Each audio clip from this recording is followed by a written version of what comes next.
Chris Paul made his unofficial debut for the San Antonio Spurs in a preseason tilt against the Orlando Magic on Wednesday night, so let's take a closer look at how the 12-time All-Star positively impacted his new teammates in the 2-1-0. We'll get into his budding chemistry with Victor Wembanyama in a minute, but let's start with this transition possession where he showcases his ability to survey the floor on the fly. Option number 1 is always hitting Wemby with the lob on the break, but with Paolo Banchero anticipating this pass and erasing the window with his 7'1 wingspan, CP3 audibles to his second read and leads Julian Champagnie into a wide open 3 with a dart right into his shooting pocket that unfortunately rattles in and out. Paul still has utility when the ball isn't in his hands. Watch as he directs traffic once Wemby catches at the elbow, instructing Champagnie to migrate to the corner and setting a flare screen that gives him all the time in the world to line up a 3-ball that rips the cords.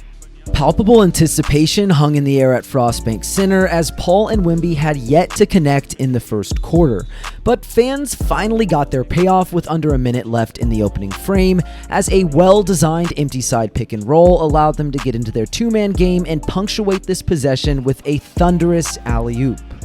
Let's view that from a few other angles. You have to love how CP3 freezes Mo Wagner with a fake floater, knowing he has the impossible task of covering 2 men at once in drop coverage, which ultimately results in an and one for his big man. As you'll see later on, the Spurs spammed this high middle ball screen, and this is where Paul's patience shined. He waits until he draws 2 defenders to kick it to Wemby, who has the awareness and court vision to capitalize on his gravity and whip this no-look dime to Malachi Branham for an easy finish. Paul is a 9-time All-Defensive Team honoree, and while he's no longer a lockdown stopper, he still has the know-how to instinctively switch onto Cole Anthony once Stephon Castle is beat off the dribble, forcing a kick out to the perimeter. And his lateral quickness may not be what it once was, but he still possesses the elite hand speed to deflect a rip-through and induce a difficult step-back 3 from Anthony that misses every part of the basket. Father time comes for everyone, and it's undeniable Paul has slowed down in his advanced basketball age, with his transition efficiency dipping in recent years. However, it was encouraging to see him push the pace with this bullseye through traffic to Castle when the opportunity presented itself. The affectionately nicknamed Point God was uncharacteristically sloppy at times during this dress rehearsal, but he always recollected himself after a mistake, like here where he swings the rock to Wemby on a mismatch and lets the extraterrestrial do the rest of the work.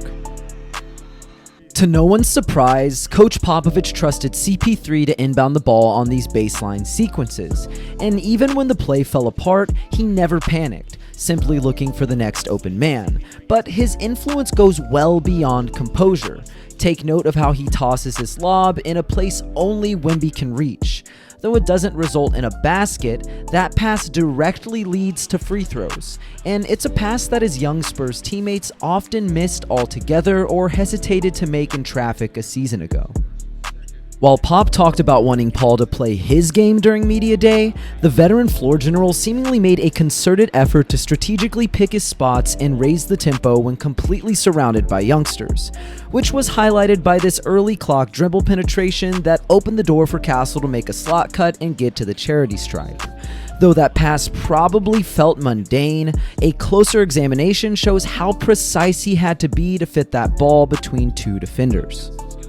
And I think this possession perfectly encapsulates how passing can become contagious. Wemby whips it to Wesley, Wesley swings it to Paul, Paul makes another extra pass to Castle, and while the rookie bricks the 3, that miss gives Paul a chance to show off his competitiveness as he pressures Banchero into a backcourt turnover and restarts the unselfish ball movement cycle that results in a layup for Vic. And his mere presence alone fosters additional attention to detail.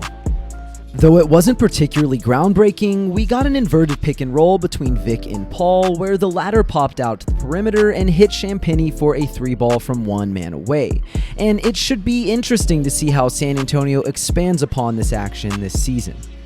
Paul is fresh off averaging a career-low 9.2 points per game, but he should have a much larger role with the Spurs that includes plenty of ball screening reps with Wembanyama. And while he isn't a prolific marksman, he must pull the trigger from 3 when his man goes under the screen to keep the defense honest and maximize Vic's immense roll gravity. Nearly 1,400 games of mileage have sapped Paul of the lift, burst, and stop-on-a-dime athleticism that once made him a lethal pull-up shooter, but if he can still capitalize on mismatches against slower bigs like Goga Bitadze, the Spurs might be able to lean on him for buckets in tight spots while Devin Vassell is on the mend. The Silver and Black will need vintage performances from CP3 to exceed expectations from local fans and national media, and seeing him sit in a defensive stance, poke the ball free, slide his feet, and wall up Anthony on a late clock isolation should instill some hope that he can avoid becoming a liability on this end of the floor. All in all, Paul put together a rock-solid prologue to his Spurs career, and if he can adequately set the table for Wemby and company, San Antonio might have a shot at sneaking into the play-in picture and adding another profound chapter to his legendary playmaking legacy.